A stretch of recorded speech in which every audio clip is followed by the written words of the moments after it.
തിരൂരിൽ നിന്ന് തത്സമയ ദൃശ്യങ്ങളാണ് കാണുന്നത്. ദീപക് മലയമ്മ നമുക്കൊപ്പം ഉണ്ട്. ദീപക് റിപ്പോർട്ട് ചെയ്യുന്ന അനുസരിച്ച് 6.5 നോട്ട്സിലേക്ക് എത്തി എന്ന് പറയുന്നത് ഇന്നലത്തെക്കാളും അടിയൊഴുക്ക് കൂടി എന്നതാണ്. മണിക്കൂറിൽ 12 കിലോമീറ്ററിലധികം ശക്തിയിലായിരിക്കും ഇപ്പോൾ ഈ പുഴ ഒഴുകുന്നുണ്ടാവുക.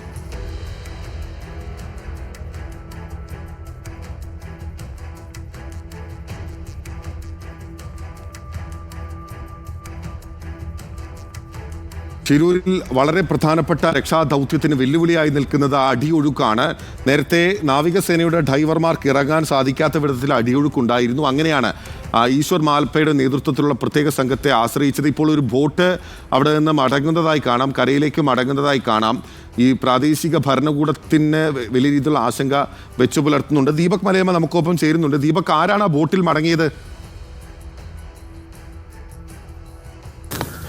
അത് നമ്മൾ മനസ്സിലാക്കി. സംഘത്തിലെ ഡൈവറാണ്, അദ്ദേഹമാണ് ഇപ്പോൾ മടങ്ങിയിരിക്കുന്നത് എന്നുള്ളതാണ്.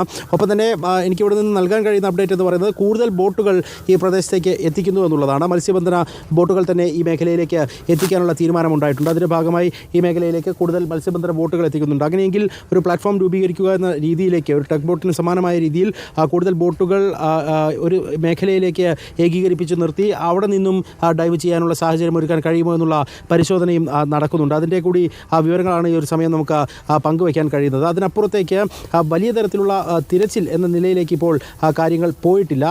ആ തിരച്ചിലിൻ്റെ പൂർണ്ണാർത്ഥത്തിലേക്ക് പോകാൻ കഴിഞ്ഞിട്ടുമില്ല. 6.5 നോട്ട്സ് ആണ് അതിൻ്റെ കുത്തൊഴുക്ക് എന്നുള്ളത് നമ്മൾ നേരത്തെ തന്നെ പറഞ്ഞു കഴിഞ്ഞു. അത്തരത്തിലുള്ള സാഹചര്യം ുകയും ചെയ്യുന്നുണ്ട്. അതുകൊണ്ട് ആ മേഖലയിൽ ഇപ്പോൾ നടക്കുന്ന സംഭവവികാസങ്ങളുമായി ബന്ധപ്പെട്ടുകൊണ്ട് അവലോകനങ്ങൾ ഉൾപ്പെടെ ുകയും ചെയ്യുന്നുണ്ട്. നദിയിലേക്ക് ഉള്ള ഭാഗത്ത് കൃത്യമായി ആ 132 മീറ്റർ അകലെ കണ്ടെത്തിയിരിക്കുന്ന സ്പോട്ട് 4ലേക്ക് കൃത്യമായി എത്തുക എന്നുള്ളതാണ് ഏറ്റവും പ്രധാനപ്പെട്ട കാര്യം. ആ 132 മീറ്റർ പോയിന്റിൽ അതിൻ്റെ താഴ്ഭാഗത്തേക്ക് ആഴ്ന്നിറങ്ങിക്കൊണ്ട് അവിടെ അല്പസമയം ചെലവഴിക്കാൻ കഴിയുന്ന രീതിയിൽ, അതായത് മണ്ണ് പുതഞ്ഞു കിടക്കുന്ന രീതിയിലാണ് നിലവിൽ ട്രക്ക് എന്നുള്ളതാണ് മേജർ ജനറൽ ഇന്ദ്രപാലിൻ്റെ നേതൃത്വത്തിലുള്ള സംഘം കണ്ടെത്തിയിരിക്കുന്നത്. അതുകൊണ്ട് തന്നെ ആ മണ്ണ് നീക്കവും കൂടി അവിടെ സാധ്യമാക്കണം. അതിന് വേണമെങ്കിൽ അല്പം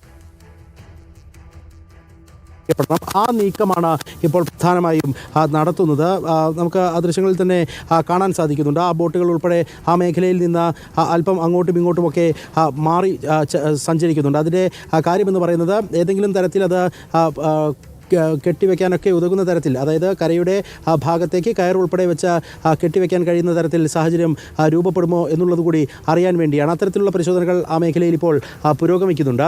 അതേസമയം നേരത്തെ നമ്മൾ പ്രതീക്ഷിച്ചിരുന്നത് പോലെ പോണ്ടൂണുകളും ഒപ്പം ഈ ടഗ് ബോട്ടുകളും ഒക്കെ എത്തിച്ചിരുന്നുവെങ്കിൽ ഒരു പക്ഷേ ഇത്രയേറെ വലിയ ബുദ്ധിമുട്ടിലേക്ക് ഇപ്പോൾ കാര്യങ്ങൾ പോകുമായിരുന്നില്ല. കൃത്യമായ രീതിയിൽ ആ കാര്യങ്ങൾ ഏകോപിപ്പിക്കുന്നതിൽ അല്പം വീഴ്ചയുണ്ടായി എന്ന് തന്നെ വേണം പറയാൻ. കാരണം ഇന്നലെ ചേർന്ന അവലോകന യോഗത്തിലടക്കം ഇന്ന് പോണ്ടൂണുകൾ എത്തിക്കുന്ന കാര്യത്തിൽ തീരുമാനമുണ്ടാവുകയും അത് ഇന്ന് രാവിലെ 10:00 ഈ മേഖലയിലേക്ക് എത്തിക്കുമെന്ന് അറിയിക്കുകയും ചെയ്തായിരുന്നു. പക്ഷേ പിന്നീടാണ് പെട്ടെന്നാണ് ജില്ലാ ഭരണകൂടം ആ തീരുമാനത്തിൽ നിന്നും പിന്നാക്കം പോയത്.